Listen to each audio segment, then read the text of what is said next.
In 1987, the Ford Motor Company hired the SoftAd Group, their ad agency, to create a piece of software that consumers could bring home and run on their computers that would simulate the Ford ownership experience. Well, I found a copy of this program, and we're gonna check it out and see what it was like to own a Ford in 1987. So here we go, the Ford simulator.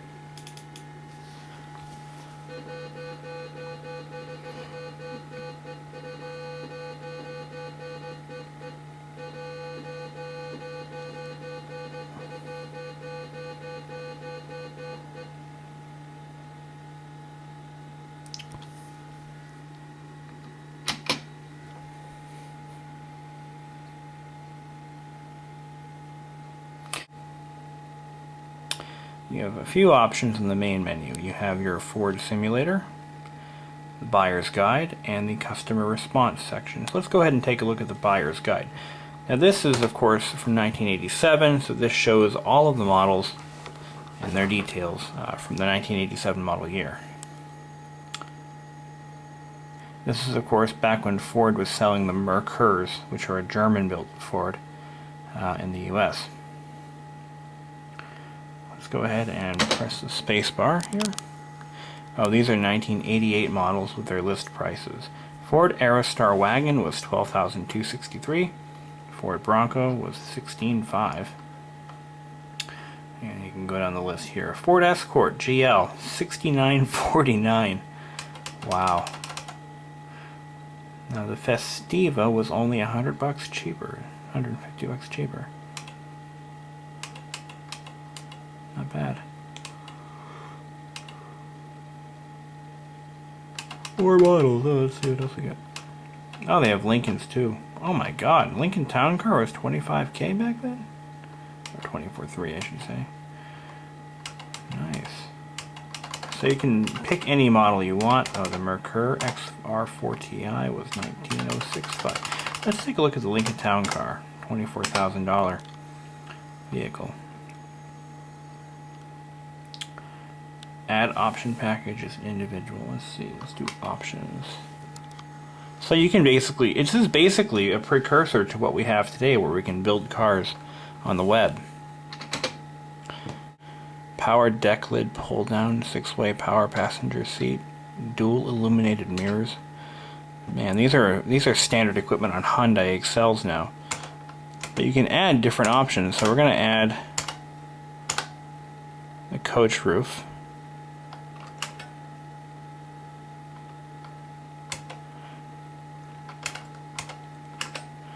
So this will actually, oh wow, this really is. This is just like building a car online today. Only much more difficult and less intuitive. I'll do the keyless entry system too. Alright. Options selected now are 1046. Okay, let's continue. Window sticker. You can actually print out a window sticker for this car. Sweet. I don't have a printer, but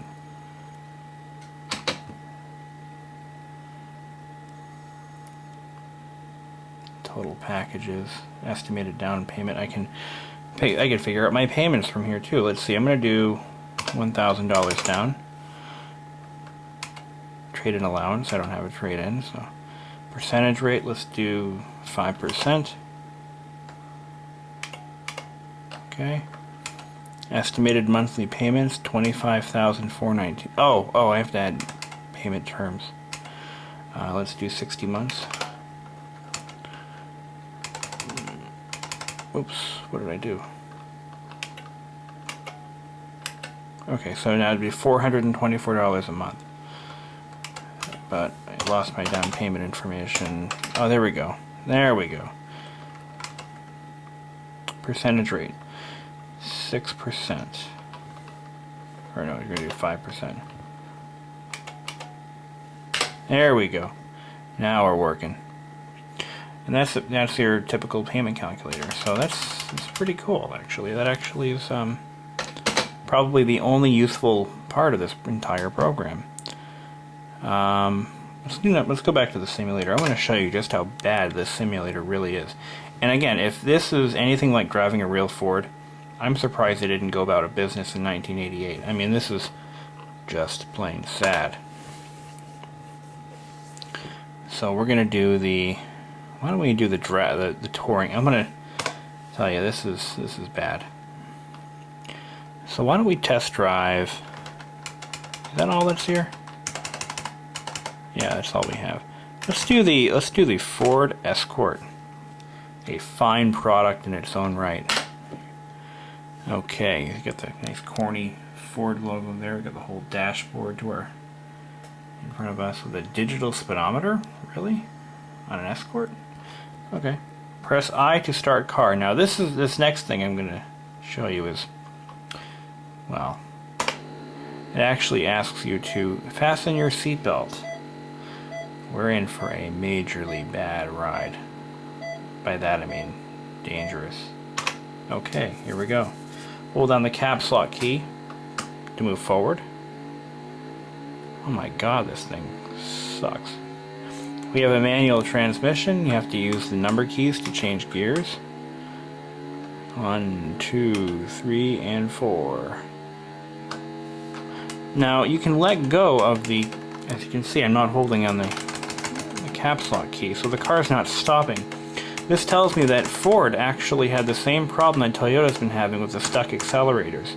As you can see, my finger is not on the accelerator and my car is still moving forward.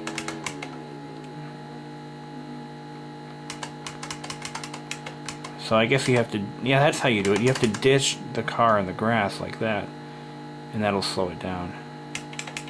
Maybe the Toyota owner should try that. So let's reaccelerate. I can't drive and film at the same time. But ironically, I can do that in real life without any problems. So that should tell you something right there. Look at this. And the steering wheel doesn't automatically center, so my fingers aren't on the keys here to steer, so, and it just sticks there. Another thing that's really bad about this is when you hold down the key like that, it doesn't actually steer the wheel like in real time like most games do. So this is just awful. And if a Ford really sounds like that, I swear to God I'll never buy one. The dashboard is surprisingly inaccurate.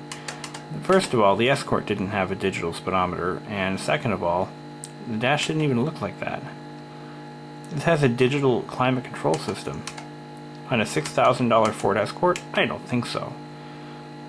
And the stereo is permanently tuned to 88.5. Favoritism? I don't know. Right, let's go back to the info center. This actually tells you all about the car and in great detail shows you the working components of the car. So let's see. Let's do press F to hold to see front drive in action. Oh, I see how that works. Because on a front wheel drive, the rear wheels turn at the same time. Everybody knows that. Yeah, right. Rear wheel drive. Okay, let's see how that works. Oh, so it changes the layout of the components. Very cool. But yet the front wheels are still turning. So the car must be on the ground, right? I imagine. All-wheel drive. Hold A. Wow, I did not know that that is how an all-wheel drive system works. I am so informed now. Okay. Let's go back to the model menu. This is such an awful, awful program. Seriously. Let's do a Mercury product. F4 model menu. Watch what happens to the dashboard when I switch to a Mercury product.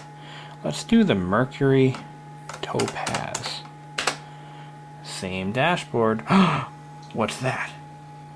Is that a Mercury logo? That tells me that these are all just badge engineered cars and share all the same parts. So why would I choose one over the other?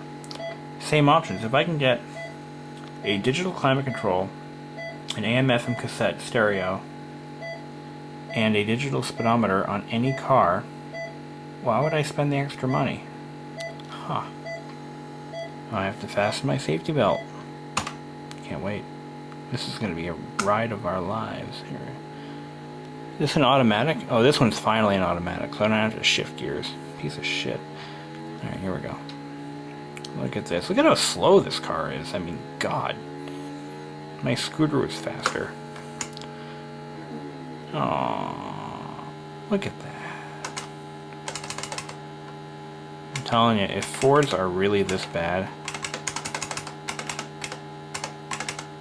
jeez, I can only imagine.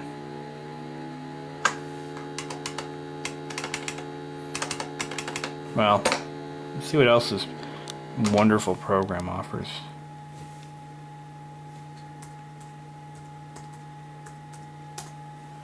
Let's see. Yeah, same exact menu.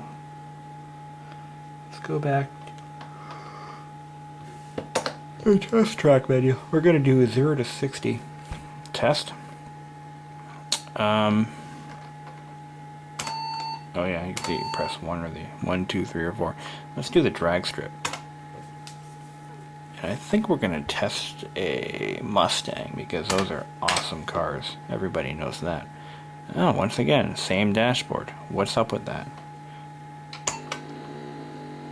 Press I to start car.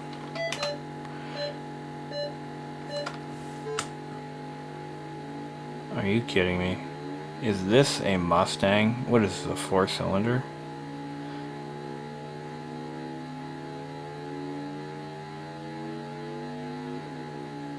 See how the car like lost control? Oh, that's because I got the end of the race. There we go. 10 seconds. Oh, this is 0 to 60. That's what it is. I'm sorry. I wasn't thinking here. Alright, so how do I do this again? Wow. Ford electronic fuel injection. Oh yeah, it does. I forgot it did that. There's a demonstration of how the fuel injection system works. So, from what it looks like, the fuel tank is filled with red cubes, and the red cubes flow through here and into the, I imagine that would be the fuel pressure regulator there. Yeah, okay.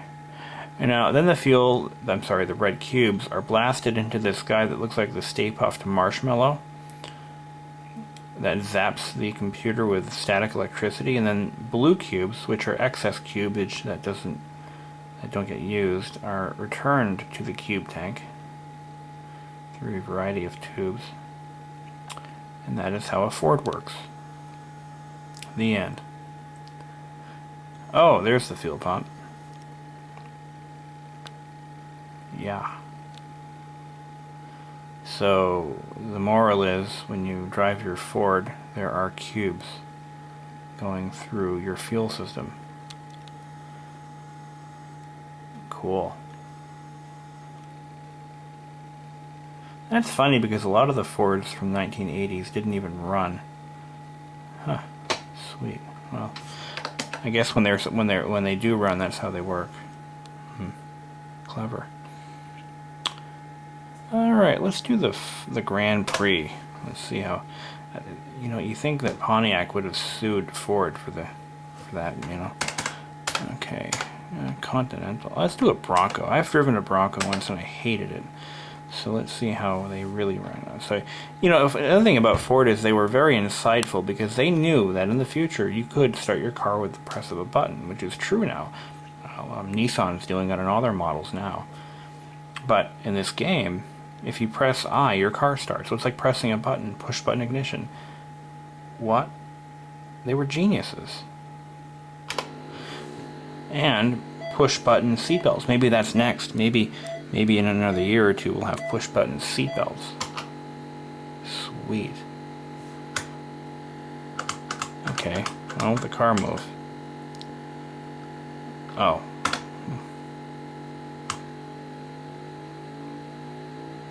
Oh yeah, another thing is, to use the brakes in this game, you just press the Alt key.